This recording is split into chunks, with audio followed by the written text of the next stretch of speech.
Kegiatan deklarasi calon wali kota dan wakil wali kota pada pemilihan kepala daerah Kota Tarakan atau Pilkada Tarakan 2024. Pasangan Hairul Ibnu Saud dihadiri ribuan pendukung di Ballroom Tarakan Plaza Hotel, Tarakan, Kalimantan Utara. Selesai melakukan deklarasi dan penandatanganan dukungan partai politik, pasangan dengan jargon karisma ini bergerak ke KPU Tarakan untuk langsung melakukan pendaftaran di Pilwali Tarakan. Konvoi bersama ribuan pendukung yang terdiri dari 13 kelompok relawan mengiringi pendaftaran Hairul Ibnu Saud. Didampingi Ibnu Saud, Hairul menegaskan tidak menggandeng seluruh partai politik untuk mendukungnya di Pilkada Tarakan.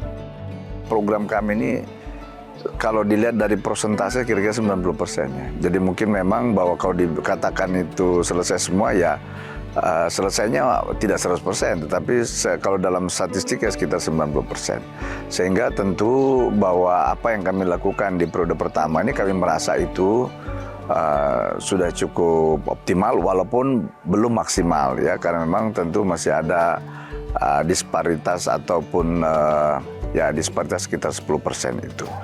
Oleh karena itu tentu kekurangan-kekurangan yang kita dapatkan di periode pertama ini tentu kita akan coba kita perbaiki insya Allah pada periode yang kedua ini. Ya justru itulah kita berharap sebenarnya bahwa satu periode ini kan memang tidak bisa menuntaskan semua program ternyata. Oleh karena itu untuk continuous kepemimpinan ini memang diperlukan supaya terus pembangunan ini terus meningkat, berjalan dengan baik, dan harapan kita nantinya ke depan itu akan menjadi sempurna begitu. Dan impact-nya yang kita harapkan itu adalah kesejahteraan masyarakat Tarakan.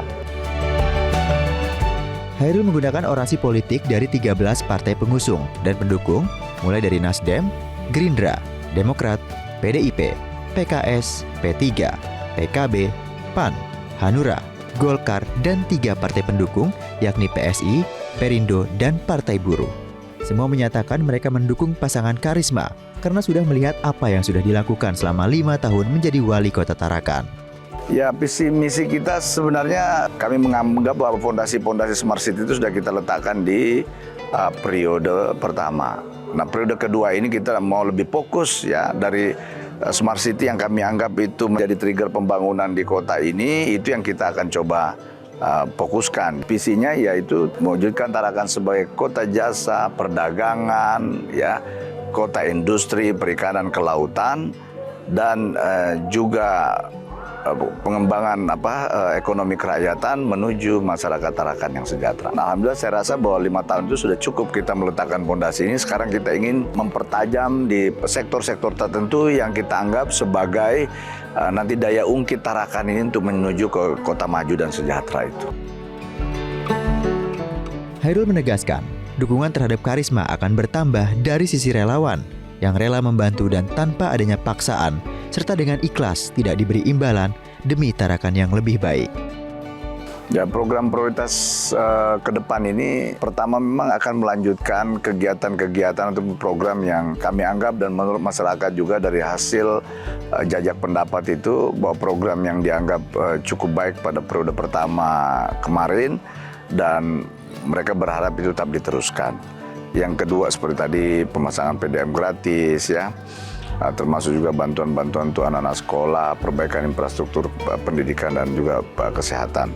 Yang berikutnya tentu kita punya program yang pertama itu kan belum kita kerjakan secara baik dan memang tidak menjadi program unggulan, itu adalah penanganan banjir misalnya seperti itu. Yang paling penting juga adalah upaya untuk melakukan penciptaan lapangan pekerjaan, tentu dengan penciptaan lapangan pekerjaan ini melalui menarik dunia investasi yang lebih banyak ke kota Tarakan. Karena kami lihat juga bahwa memang satu-satunya cara untuk meningkatkan lapangan pekerjaan tentu harus membuka investasi. Lalu yang berikutnya, program unggulan berikutnya kita merencanakan untuk memberikan dana bergulir kepada UMKM kita ini. Karena itu juga menjadi satu keluhan mereka selama ini, yang mereka sudah kita latih, sudah kita didik, tapi untuk memulainya mereka tidak punya modal. Nah, memang dana bergulir ini sedang kami konsep bagaimana supaya tetap dalam koridor aturan sesuai dengan aturan pemerintah seperti itu. Dan tentu masih banyak lagi seperti mungkin pemberian bantuan pendidikan. Kalau selama ini kan hanya untuk SD dan SMP, sedang kita kaji juga nanti untuk jenjang yang lebih tinggi, misalnya SMA maupun perguruan tinggi yang selama ini memang tidak menjadi kewenangan pemerintah Kota Tarakan seperti itu. Sementara itu terkait pemilihan Karisma sebagai nama untuk pasangan Chairul Ibnu Saud, menurutnya punya makna khusus. Karisma merupakan akronim dari Chairul Ibnu Saud sejahterakan masyarakat dan menjadi cita-cita pihaknya saat nanti diberi amanah dan kesehatan. Niatnya ingin bekerja mensejahterakan masyarakat, memajukan Kota Tarakan. Ya, mimpi besar kita sebenarnya saya ingin melanjutkan sebenarnya cita-cita the founding fathers kita di Tarakan ini. Dulu awal Tarakan ini lahir, ada mimpi besar dari para pemimpin pendahulu kita itu ingin menjadikan Tarakan sebagai the little Singapore, ya. Dan itu memang kita coba pelan-pelan menuju ke sana, ya. Dan kita benahi, tentu kalau sebenarnya the little Singapore ini dalam konteks sebenarnya itu adalah dalam konteks kedisiplinan, dalam konteks kebersihan, ya. Dalam konteks tadi transparansi, ya, transparansi pemerintahan, termasuk juga pertumbuhan ekonomi. Saya kira itu yang menjadi satu bagian cita-cita kita ke depan, dan mudah-mudahan Tarakan ini benar-benar bisa menjadi the little Singapore ke depan. Di lain sisi, nama Karisma diharapkan bisa menyertai pasangan Chairul Ibnu Saud agar benar-benar berkarisma dan menjadi daya tarik di Pilkada Tarakan. Jika melihat figur dan performa kinerja, diharapkan pasangan ini punya karisma di hati masyarakat, sehingga tentu masyarakat menjatuhkan pilihannya ke Karisma.